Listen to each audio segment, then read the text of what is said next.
Welcome to the inner space. I'm Sriram. In the last episode, we explored the fear of not being enough, the sense of inadequacy and self doubt that arises along with the thought, I'm not good enough or I'm not enough. We understood the various origins and causes of self doubt, and we assessed our own levels of self esteem and the likely domains that our self worth is contingent upon. This awareness, both of our conditioning as well as its causes, is extremely helpful because it allows us to take a systemic, detached view to what otherwise feels like a personal flaw, a manufacturing defect in us. But in truth, there are no manufacturing defects to human life. Human life is a creation of nature. It is nature itself and is perfect, whole, and complete just as it is. You may be learning, getting better at, and growing as a person, but you yourself are perfect, whole, and complete just as you are wherever you are. In this episode, we explore the impact that a persistent self doubt can have on the various domains in our life. And then we begin the journey to healing this feeling of not being enough and reclaiming our innate and fundamental worthiness as human beings. We do this, as always, through practices that derive from modern science, ancient wisdom, and real life stories. Like a tree, we wish to rise up from our roots, standing on the same foundations that resulted in our conditioning, our own history, and reach for the stars, our future, through a many branched approach. Our branches will be our practices and our new ways of being, and our stem, our core, our anchor will be self understanding and the ever deepening realization of what we truly are. So let's dive in or rise up.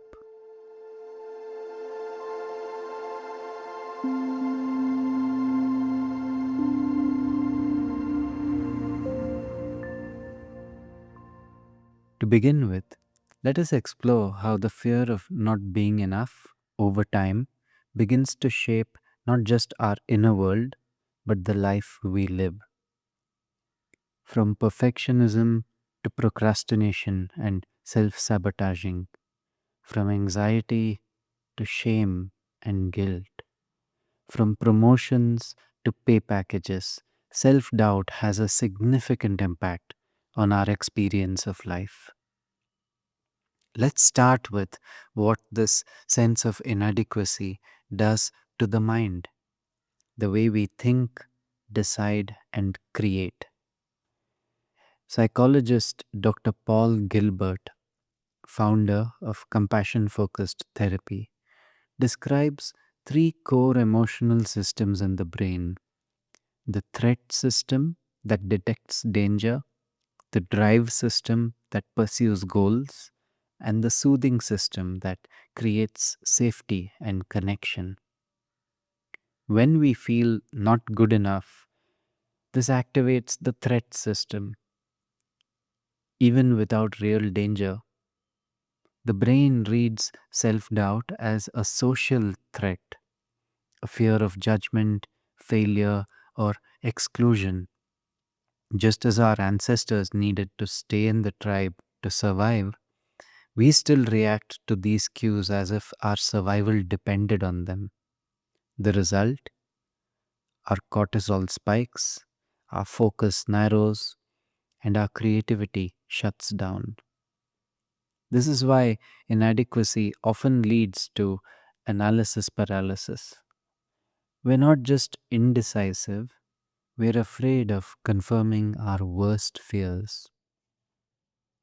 Psychologist Joseph Ferrari found that people with low self worth experience more decision making delays, often revisiting the same options without closure. Doubt doesn't help us grow, it's just protecting us from messing up. And in doing so, it silences the very part of us that wants to speak up, take risks, or create freely. It doesn't just steal our peace of mind, it steals our ideas and our innate creativity. If the cognitive effects of inadequacy are about what we do, the emotional effects are about how we feel while doing it. Inadequacy isn't just a passing feeling, it's a low grade signal always running in the background that whispers, "You're not good enough. Try harder." That whisper may fuel at times our actions in the short term that may help us, but it also fuels some of our most painful emotional states of anxiety, shame, and fear. Unlike guilt, which says, "I did something wrong," shame says, "I am wrong." As a person, it attacks the self, not the behavior. And when worth feels conditional, shame doesn't just follow failure, it hovers beneath every effort, feeding the fear. What if I am exposed? What if people actually find out that I am not worthy? These emotions are often enforced by an inner critic, a harsh internal voice that claims to push us towards betterment. But research shows that self criticism actually weakens resilience, increases rumination and overthinking, and makes failure harder to recover from. For some, inadequacy ties self worth to being morally good, the good one, the right one, the kind one. In these cases, even small lapses in action or character can trigger panic. This isn't integrity, it's moral rigidity that's born from fear and not values. Inadequacy doesn't just cloud your emotions, it cuts into your identity and who you believe you are allowed to be in this world. When we struggle to trust our worth, it shows up in how we act and how we hold back. Let's understand the behavioral impact of self doubt. For some, it's overcompensation, striving for perfection, and never letting your guard down. For others, it's withdrawal, procrastinating, or quietly sabotaging our own chances. Which one do you notice more in yourself? Perfectionism or self sabotaging? Let's understand this deeper. Psychologist Dr. Randy Frost found that perfectionism isn't just about high standards, it's about tying self worth to outcomes. It says, if I don't get this exactly right, I am nothing. His research shows the most harmful aspects, fear of mistakes, constant self doubt, often stem from unmet needs for validation. This may yield better short term performance, but this over efforting comes at a cost: chronic stress, anxiety, and burnout in the long run. I've seen this so often with leaders that I have coached. In striving to be perfect, individuals burn out and lose their own self confidence. A large scale meta analysis by Curran and Hill found that perfectionism has risen 33% in the last 3 decades among over 40,000 college students. A sharp rise fueled by competition, comparison, and curated online lives that we measure ourselves against. I'm yet to meet a perfectionist who feels completely safe and deeply at peace. So, paradoxically, the more we strive to prove ourselves, the more we question whether we belong, whether we are worthy at all. The end is always in sight, but never at hand. And let's look at self sabotage or self handicapping, as it was called when it was first discovered in psychology as a pattern. In a classic 1978 study, psychologists Burgess and Jones found that people who doubt their abilities often create their own obstacles, staying up too late before big events, cramming last minute, or avoiding preparation entirely. It's a very clever defense. If I didn't give it my all, then failure cannot mean that I'm not enough. But over time, this protection pattern backfires. Studies show that self sabotagers tend to underperform, lose confidence, and miss out on growth opportunities, reinforcing the very self doubt that they were trying to avoid.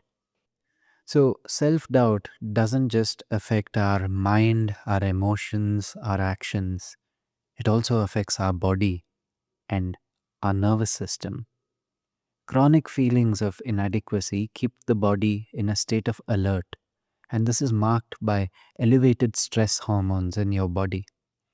A 2013 meta analysis by Sowislow and Orth found that low self worth is a stronger prediction of future depression than the reverse. And a landmark study by Ford and Collins showed that people with low self esteem had heightened and prolonged cortisol responses to rejection. Over time, this stress response affects immunity, heart health, and even cellular aging. Stepping beyond the individual impact, when your worth feels conditional, relationships stop feeling safe and start feeling like stages where we must perform to be safe. You might overplease, say yes when you really mean no, or pull away entirely. And here's the twist: self doubt may even make you more attuned to others. In one study, researchers found that people with imposter thoughts were rated as more thoughtful and supportive by peers. Why? Because they listened more closely and worked even harder to build trust and stay safe. Even so, this connection remains fragile. It stands on a weak foundation when love and connection feels like something that needs to be earned. So, does this mean that self doubt is actually good for us? Not exactly. But it does mean that even our most painful patterns do shape something beautiful in us. And the goal here isn't to cling to self doubt because it helps us focus more or do a lot more or make others happy. Making others happy and doing better can happen from a place of peace, from a place of love, and you are even more likely to be a beacon of joy for others from this space. The goal here is to really see this pattern clearly for what it is, to thank it for whatever it attempted to protect, and to begin living from something deeper, a self worth that isn't earned but remembered and enjoyed because its true causes already exist in us. And finally, at the workplace, have you ever hesitated to speak up or waited to be ready while others raised their hands, spoke their piece, and the meeting moved on? It's one thing to question your worth in private, it's another to carry it into work. When worth feels tied to performance, invisibility can feel safer than risking judgment. Research supports this. A 2007 study found that people with higher self worth earned $7,000 more per year than peers with similar education and experience. The difference was confidence, not competence or skill. Imposter thoughts also predict reduced ownership and job satisfaction, as shown in another study. And at the heart of all of this is the performance paradox. The more you accomplish, the more your worth feels tied to your accomplishment, and the more you fear what might happen if it all stopped. Here's the frustrating truth: sometimes the feeling of not being enough can help. It gets you to show up early, push harder, pay more attention to others. It wins you applause, sometimes a promotion, sometimes praise. But underneath the achievement is a quiet contract that you have signed with yourself. If I stop striving, I will be nothing. And this is the performance paradox. The idea that the more you accomplish, the more fragile your worth becomes if all it depends on is accomplishment. Success becomes a temporary relief from the real self inquiry. You're not running towards joy, you're running away from something. And yes, it can make you fast, but it keeps you running and may not let you last. The question isn't just, doesn't all of this drive performance? It's also, at what cost? And do you really need the cost to sustain the performance? So, here are two questions for your reflection. Where in your life does self doubt quietly shape how you think, feel, connect, or hold back even when no one else sees it? What becomes possible when you stop proving and start expressing your natural self?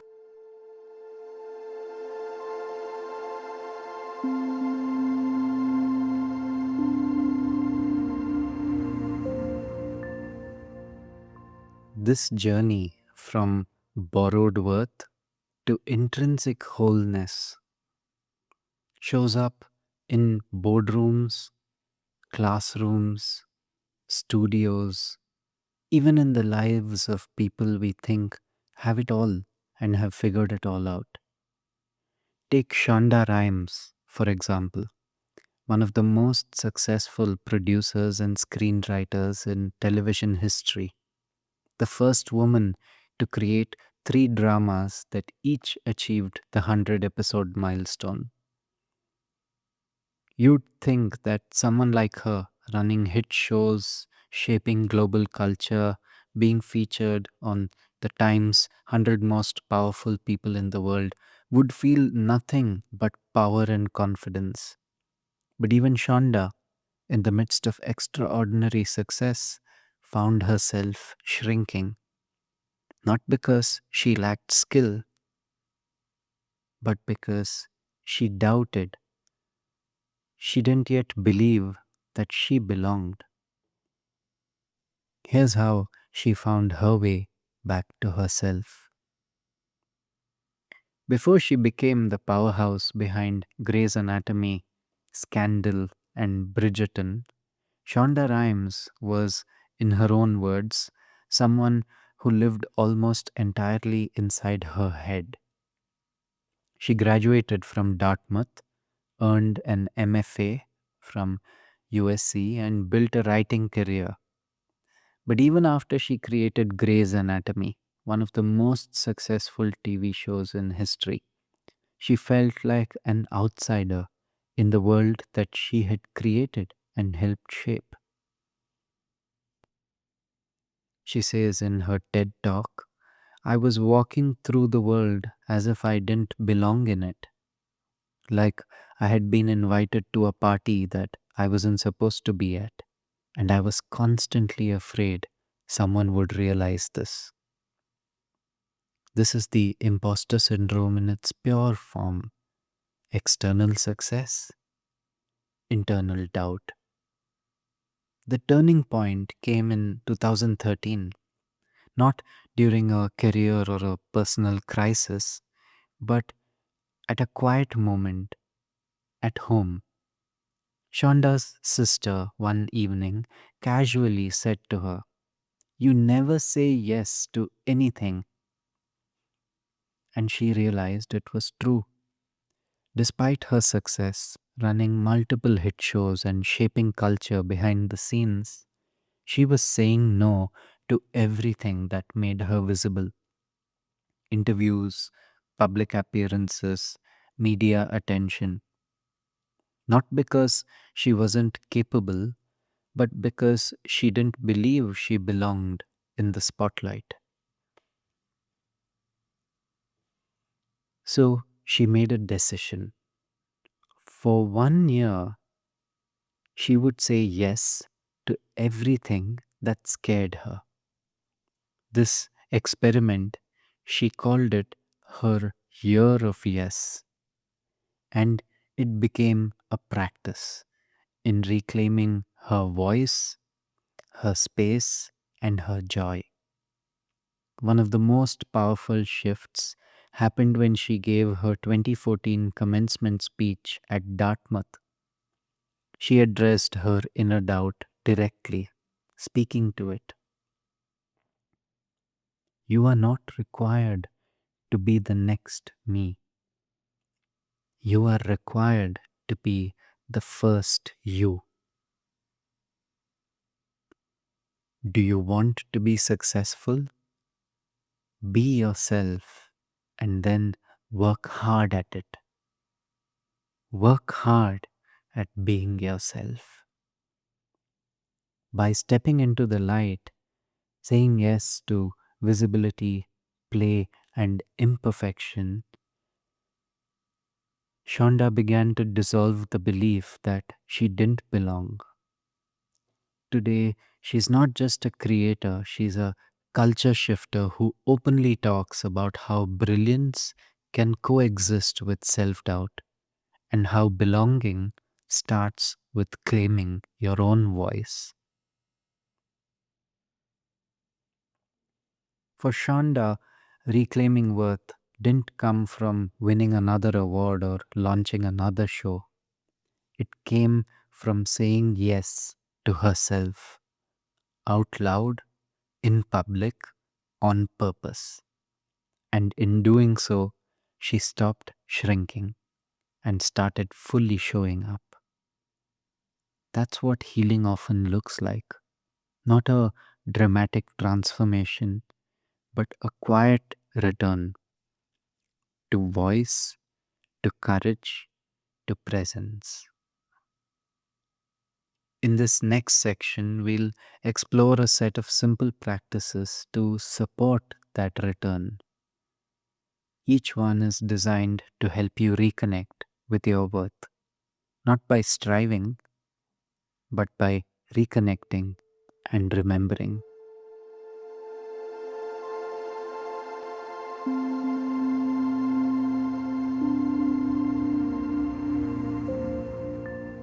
So, as we close our exploration here are practices to support you in softening the grip of inadequacy. These are drawn from the psychological sciences, contemplative traditions, and real world coaching insights. The journey to healing self doubt begins with noticing what's really going on. The essence of the shift is that when we are experiencing the feeling of not being good enough, we wish to move from a primary stress or threat response to a response of self compassion and self connection. Each of these practices is simple, gentle, and designed to be explored at your own pace. You don't need to do all of them at once. Choose what you feel called to. You can try one a day or one a week. What matters most is that you do them with presence and honesty. If something feels uncomfortable at first, that's okay. Stay with it gently. So let's begin. This practice, maintaining an evidence journal, gently retrains your attention to see your strengths and not just your shortcomings. Because most of us are wired to notice what went wrong, not what went right and what was beautiful. Each day, take 3 to 5 minutes to write down 3 pieces of evidence that affirm your capability, resilience, or positive impact from that day. These could be big or small: a compliment that someone gave you, a challenge that you got through, or a moment or a situation that you handled better than usual. Do this every day for just 1 week. At the end of the week, read back through what you've written. You may begin to notice how your mind skips over your strengths and remembers only what went wrong. This is your way of gently retraining your attention to also notice and acknowledge the good. At first, you might think, I don't have anything to write today. If so, I invite you to pause and think smaller, to look at the day with a microscope and not a telescope. Did you listen to someone patiently? Did you show up somewhere even if you didn't feel like it? Did you stick through something even though it was difficult? Start there and let me know how it went. Let's move to our next practice: seeing the beauty in imperfection. This practice of seeing beauty in imperfection is inspired by the Japanese art of kintsugi. It is a soft unlearning. It invites you to notice what is already whole, even in what's cracked or uneven or unfinished. Each day, notice one thing that feels imperfect around you. This could be a chipped mug, an asymmetrical flower, a wall with uneven texture, an object that's not placed where it usually must be, or a document or a creation of yours that doesn't feel perfect. Pause with it for a moment. Notice it. See if you can appreciate something about it. The texture, the shape, the story that it might hold. And then reflect. If I can see beauty in this imperfect object, what would it mean to see beauty in my own imperfections? This practice is especially healing if you carry perfectionist tendencies. It gently opens the door to the idea that cracks and quirks might not just be tolerable but essential to your wholeness. Let's move to the next practice. Courage experiments. This practice, courage experiments, invites you to take small, intentional risks and notice what you're capable of. Because sometimes the best way to meet and heal inadequacy is to give yourself a new sample size of life experiences. Think of an area in life where you often feel you're not enough. It might be public speaking, parenting, leadership, math, or something else. Now, create a small, safe sandbox that you can experiment in. A sandbox is a safe space where it's okay to make mistakes. This could be, for example, delegating a low-risk task as a leader, or taking the leadership for a small family event, or a moment of parenting, or taking a short online course at something that you don't feel you're good at. Once you have created your sandbox and chosen your experiment, prepare for your experiment to your best abilities. An experiment is the testing of a hypothesis under certain conditions. So go into the sandbox that you've designed for yourself and play to your natural strengths. Do your best. Afterward, reflect. What did I learn from my experiment?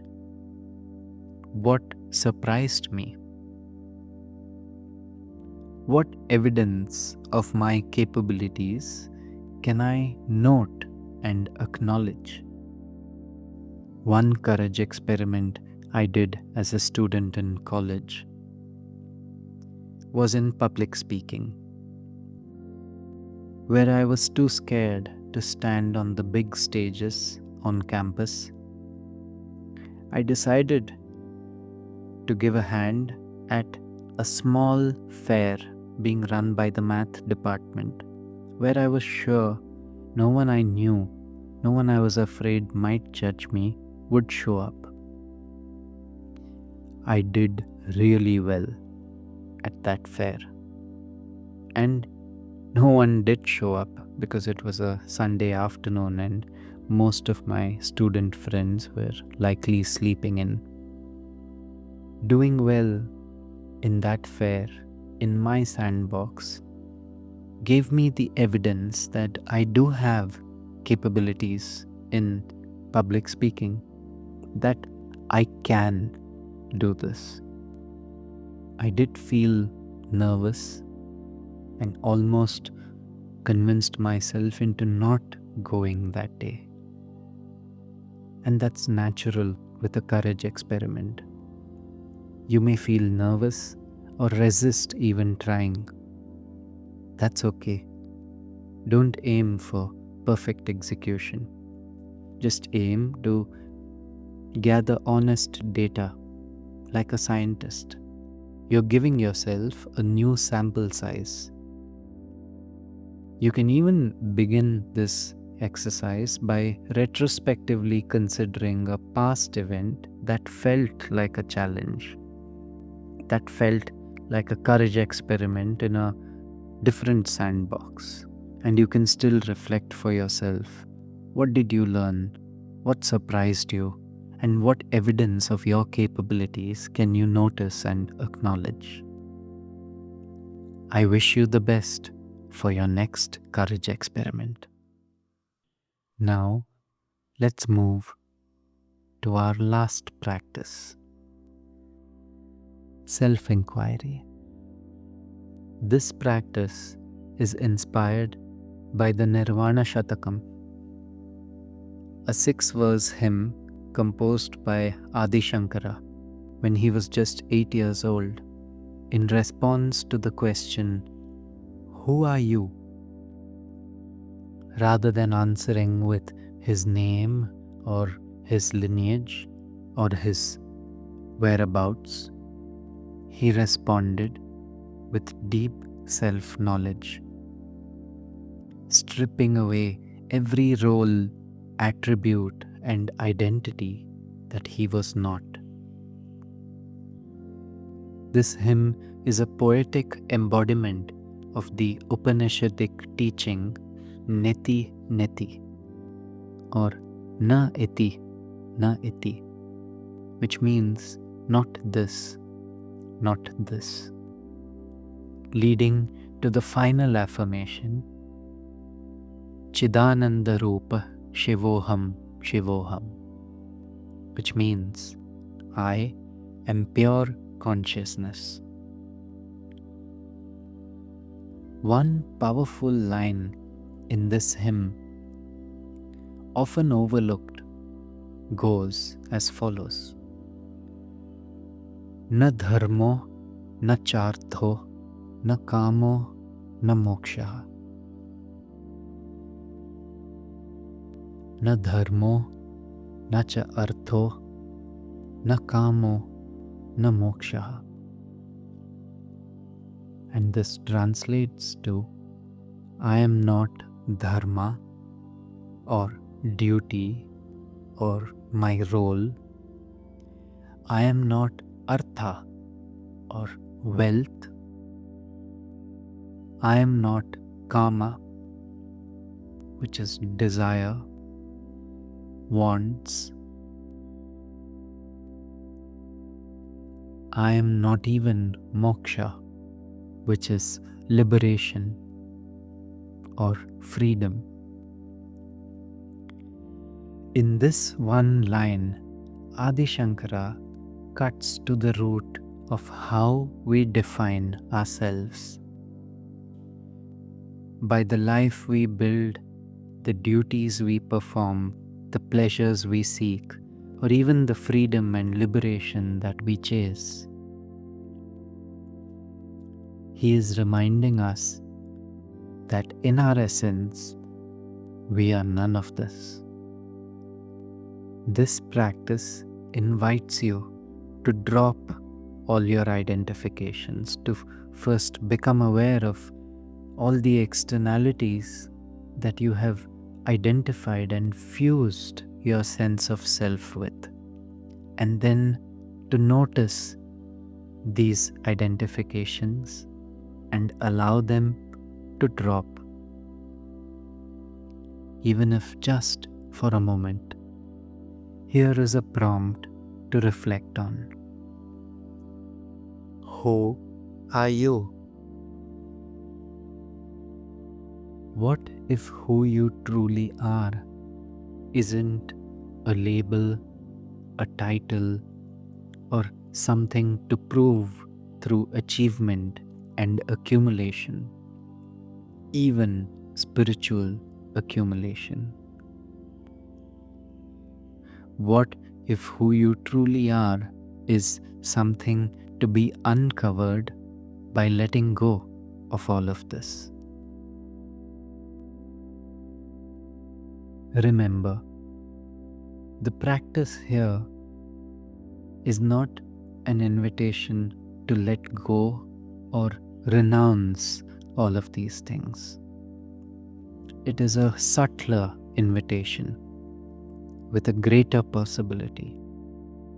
It is an invitation to consider the identification with all of these externalities and allow this identification to drop.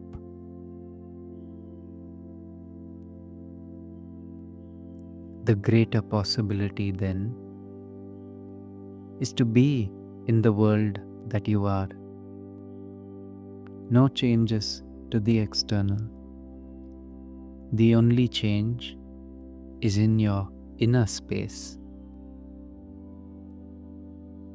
that questions, who am I in all of this?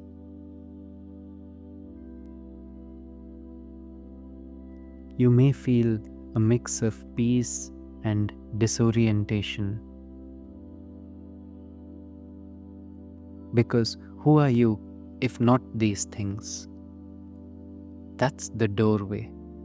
The Upanishadic path doesn't offer new identities. It gently helps remove the ones that never truly fit. Each of these practices is a small but radical act of remembering you were never meant to earn your worth. You are already whole.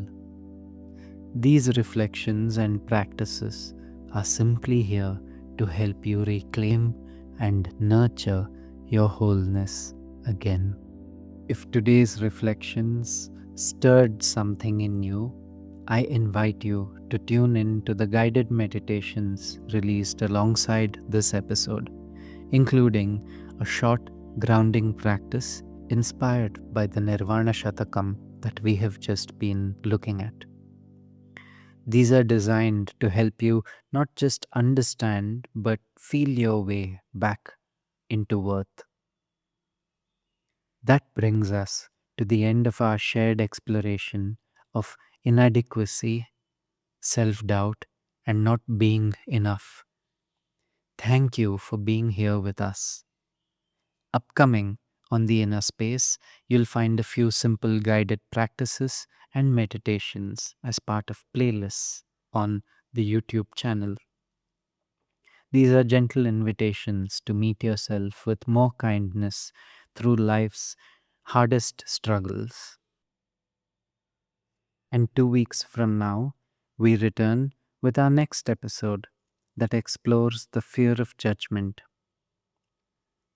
and what it means to live an authentic life that expresses your true self and not what society or the world around you expects you to be and judges against if you do not. We'll journey into where the fear of judgment comes from, how it plays out in our daily lives, and what we can do to meet it with compassion and kindness. We'll look at what authenticity means and how we may begin to connect with our truer self and bring this to the fore in everything that we do. Until then, take care of yourself, take care of your inner space. Thank you and see you soon.